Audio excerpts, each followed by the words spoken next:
Good evening. You're watching Rappler. I'm Michelle Abad, multimedia reporter, and I'm coming to you live from the Manila Hotel, where the proclamation of the newly elected 12 senators for the 20th Congress just finished a few moments ago. So we have 12 new senators that are coming into this 20th Congress. Some of them are re-electionists, some of them are returning senators, and some are unexpected candidates that did make it to the Magic 12. And so one notable thing, of course, about this set of 12 is that the rift between the top two officials of the country, which is First President Ferdinand Marcos Jr. and Vice President Sara Duterte, their rift is manifested and reflected in this top 12 as people from their slate, the Marcos slate, Alianza para sa Bagong Pilipinas, and candidates from the Vice President's father, Rodrigo Duterte's anointed bets, did make it. Each of them had a handful in the top 12 that did make it, as well as a strengthened opposition, as we did see some familiar faces from the opposition in the past that failed in some of their electoral bids before finally make it into the top 12. So just to recap, let's go into who the top senators were. So I will go into from 12th to first place. So from 12th place, we have Amy Marcos, Senator Amy Marcos, re-electionist, who is the sister of President Ferdinand Marcos Jr. and made it in with an endorsement from Vice President Sara Duterte. 11th is re-election Senator Lito Lapid.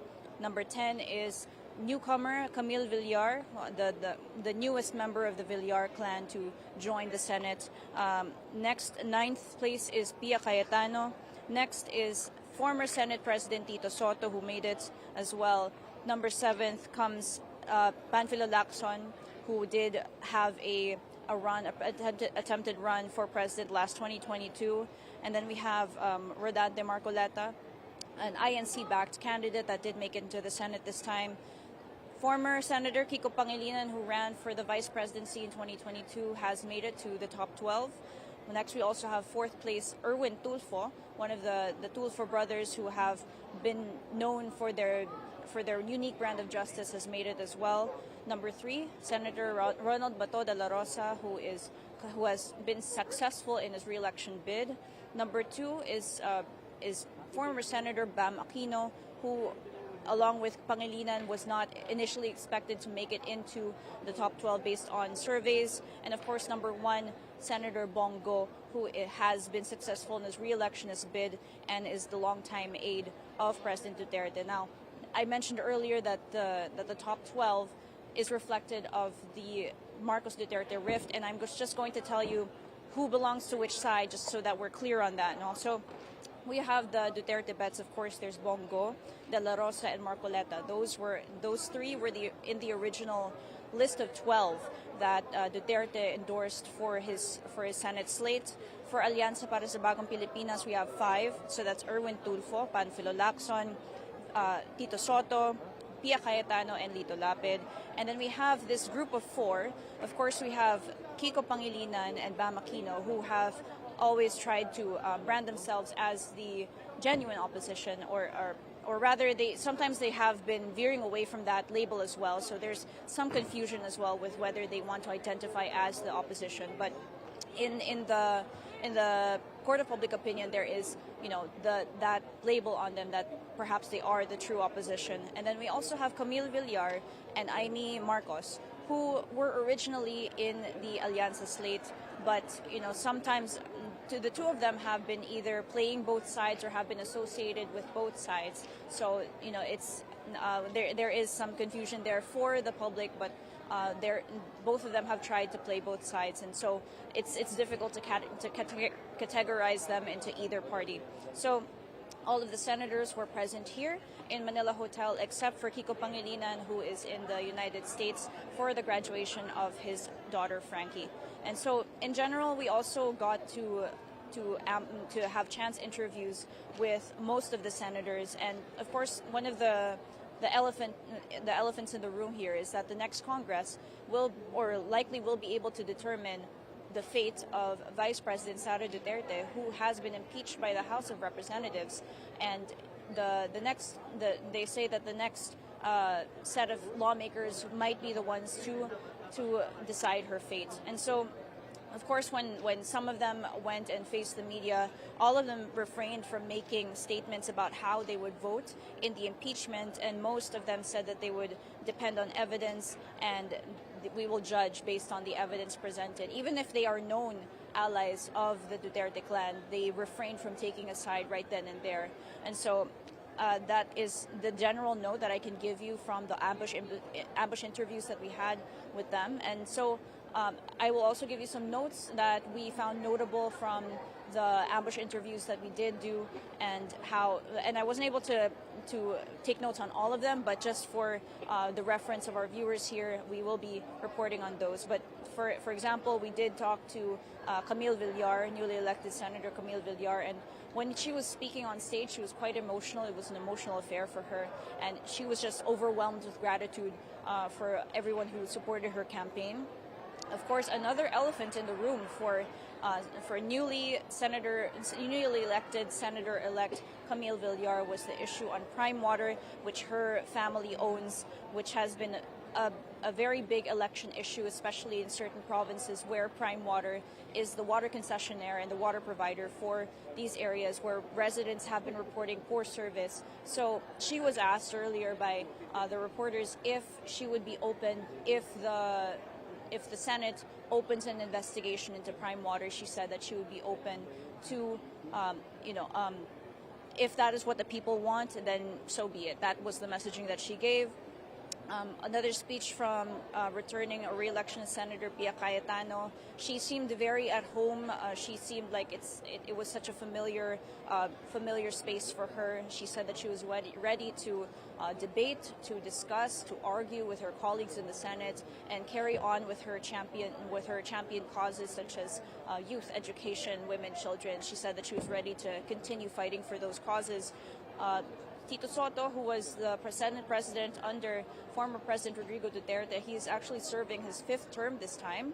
He was asked earlier if he would be willing to be Senate president again. He said that it depends on the majority, it depends on his colleagues. And also he also said that he was going to focus on oversight of existing laws, even though he has been in the Senate for several terms already. He wanted to focus now on oversight.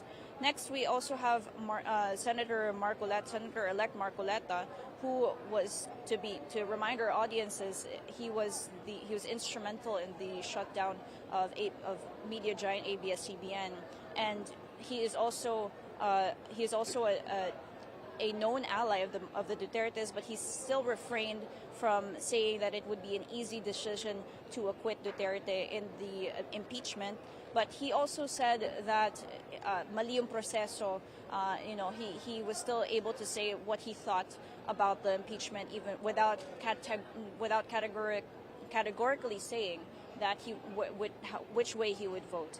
And so next, we also have Erwin Tulfo, who is part of the Tulfo brothers and their unique brand of justice, vigilante justice, through their broadcasting skills and their broadcasting shows. He said he wanted to listen to the voices, make everyone feel seen, and he wanted to champion a platform of unity and to set aside political differences for the sake of the people. We asked him if he would be working independently from his brother Rafi Tulfo, who is in the Senate right now. So he will join his brother there and with 2 Tulfos in the Senate. And he said that he will be willing to work with everyone. So he didn't directly answer the question of whether he'll be independent from his brother Rafi, but he said that he was willing to work with everyone. And so we also have a speech from the representative of Senator-elect Kiko Pangilinan. His sister Maricel Pangilinan Arena spoke on his behalf, since again he is attending the graduation of his daughter Frankie in the U.S. He said that it was more of a speech of unity as well. He said there was no greater force than people coming together. He's also an unexpected candidate to make it to the Magic 12. Senator Ronald Bato de la Rosa, who was the PNP chief under former President Rodrigo Duterte and was instrumental in Duterte's war on drugs, he dedicated his win to Duterte. He did speak a little bit addressing the former president, who has been arrested and detained in The Hague for alleged crimes against humanity. And he also mentioned that the PDP Laban, the political party that is led by Duterte, will be block voting. Although, he didn't necessarily, of course, categorically comment on how he would vote. Again, we also have Bam Aquino. He was, although he did not speak to us afterwards in the ambush interview area, he did talk about his campaign journey. He talked about how it was very unique.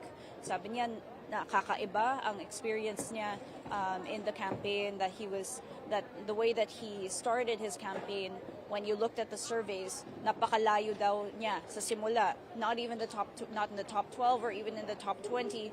And he also noted how there were so many youth that came out to support his campaign, and he accredits his success in going into the Magic 12 to this energy of the youth that was also perhaps seen in the pink wave of former Vice President Leni Robredo, who failed to get her 2022 presidential bid. He said that he would take care of the mandate that was given to him, and he also promised to work towards better jobs, better opportunities for everybody. And also, just to note, also it was interesting because we were expecting to interview Aquino here at the ambush area, but he didn't approach us, and so essentially we weren't able to interview any what people might say are the genuine opposition candidates. And also, of course, finally, our last interview here at the ambush area was top-notcher is Bongo, the re-election Senator Bongo, who thanked everybody who voted for him. He also mentioned the Duterte, so that is the revised slate of former President Rodrigo Duterte -2, who supported him. He also said that he wanted to prioritize healthcare, and to note that Bongo became popular as well. Apart from being the former president's #1 man, he also rose to popularity because of his malasakit centers that he became known for in his pet project. And so he also mentioned accomplishments of the former President Duterte in his speech, and that he would continue to build on that legacy.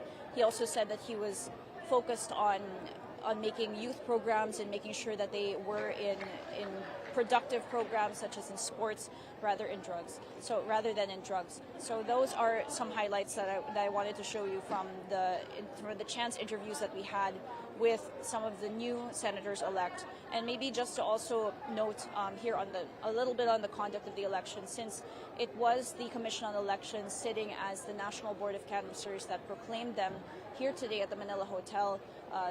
Chairman George Garcia also mentioned in his speech the success, what they deem as the success of the conduct of the 2025 polls.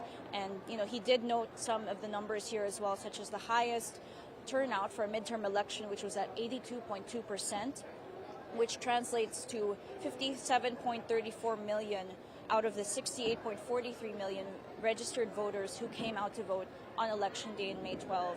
He also made special mention to the millennials and the Gen Z who came out to vote and who really wanted to make their voices heard this election.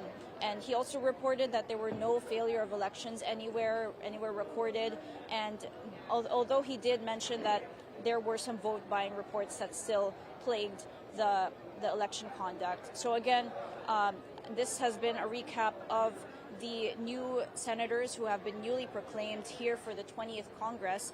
Keep following Rappler for more updates on the elections, what happens after, and we will continue to have these conversations here. Follow our Rappler socials, and also download the Rappler Communities app, where we will continue the conversation with you about this coverage and all of these promises from these senators, whether or not they will continue, what it also means politically that the 12 are politically divided, what it might mean for the 20th Congress. Again, this has been Michelle Abad coming to you from the Manila Hotel.